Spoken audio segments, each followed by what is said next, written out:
Hello friends, today I bring you a tutorial of what includes the package of the I-130. Many times we see tutorials that guide us through the process of filling out the form I-130, but they never explain what exactly includes the package that we need to send to immigration. I named this video what includes the package of the form I-130. Don't forget, friends, to subscribe to my channel for new videos. Before you begin in the petition, it is helpful to review an I-130 checklist of the information you will need to prepare this package. This I-130 checklist assumes that you are filing only the I-130 petition. But if you are filing this form as part of adjustment of status, you will need additional forms. Petitioner information. The petitioner is the U.S. citizen or the lawful permanent resident who is filing the petition. Needs to provide details about history of addresses of the last 5 years, dates of previous marriages if applicable, history of employment for the last 5 years, application previously submitted for the beneficiary or any other foreign citizen. Beneficiary information. The beneficiary is the immigrant who wants to obtain the green card. Needs to provide information about history of addresses of the last 5 years, dates of previous marriages if applicable, history of employment for the last 5 years, information of I-94 if you are currently in United States, any previous immigration procedures. It is very important to prepare a complete petition package with all the necessary supporting documents. The USCIS may have to send a request for evidence if information is missing. This additional step will likely affect the time it takes to approve your case. The filing fee for this petition, for this application, is $535, and you have to make a check payable to the Department of Homeland Security of the United States, and could be a check or money order. Okay, follow these steps when you are preparing your package. First of all, you have to make a cover letter. And this cover letter, you're going to write down one by one all the documents you are sending to the immigration. I want you to fill out this form right here, which is G1145. This is an electronic notification of petition acceptances application. This form is very good because when they receive this one with the package, they are going to notify us via email about our case. So this is going to be the first paper that is going to be on top of your whole package. This is gonna be the first one right on top. And the next paper you are going to put underneath the other form that I mentioned to you, which is this one. Underneath this one, you are going to put the cover letter. All the documents that you are listing in your checklist, remember, the way you are writing them down in this checklist, you are going to organize them in the same way, all your papers. And then the form I-130, you are going to place it underneath the checklist. And remember, don't forget to sign your form I-130. This form is required. Okay, the next document we are adding to the package, it's going to be a copy of the money order that we are sending, that you are sending to immigration to pay for the form I-130. A copy of it. And then you are including the check or the money order that we are sending to Immigration, Department of Homeland Security. The next document we are adding to the package is going to be the passport photos.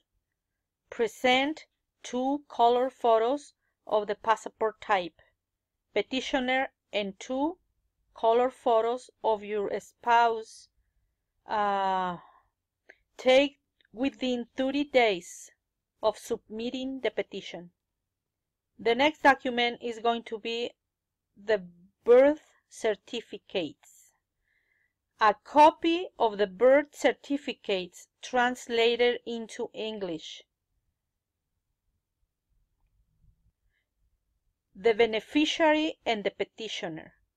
If one of the birth certificates are not in the English language, remember, all the documents that are not written in English, you have to translate it in English. The next document we are adding to the package is the marriage certificate, and you have to include a copy of this certificate to show that there is a family relationship between you and your spouse. And this has to be also translated into English if it is in another language. And I'm going to recommend you something. Underneath all the translations, all the sheets that you are translating, underneath write down this right here. I certify that the translation is true and correct from the Spanish to the English document to the best of my knowledge, ability, and experience. Or you can change this if it's another language, you put your language and then English. The next document is going to be a proof of previous terminated marriages. If you or your spouse were previously married and got divorced, or one of the persons died, you have to include a copy of this document translated into English. The next document is proof of immigration status. If you are a U.S. citizen, you can include a copy of your birth certificate. If you are if you got the naturalization, you can include a copy of your naturalization certificate. If you are a permanent resident, a copy of your permanent resident card, both sides. And also, I forgot to mention something with the pictures. You know that I told you that you have to include two passport pictures, and the back of the pictures write the name of each person with a pencil. Okay. The next document we are including is evidence of a good faith marriage. And you can add, if you have kids together, their birth certificate. You can add financial sharing responsibilities, insurance if you have a car and the insurance is under your name, his or her name, the tax return, what else?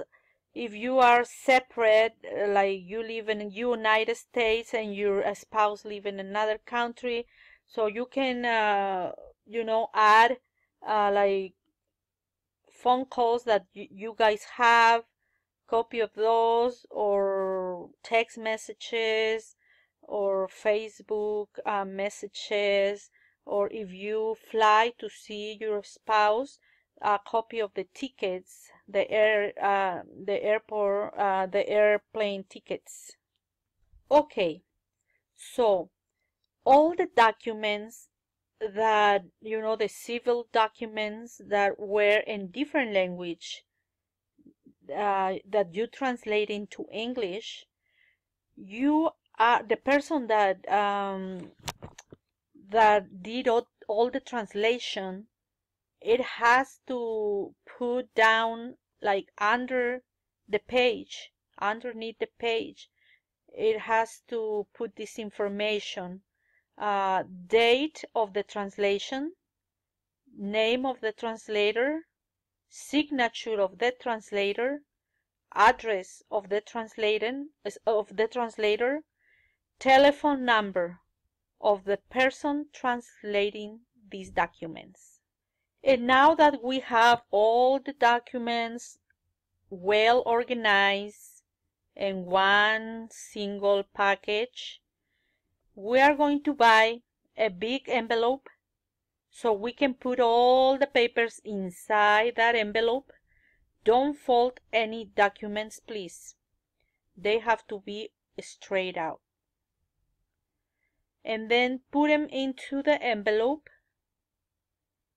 and go to the post office and buy the service that require immigration to sign that they receive this package.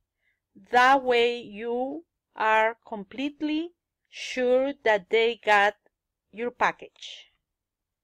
And after you send this package, you have to wait for any notifications from USCIS. Okay, my friends, this is all you need to apply for the green card. I hope that my advice will help you in your process to obtain the permanent resident card. Good luck.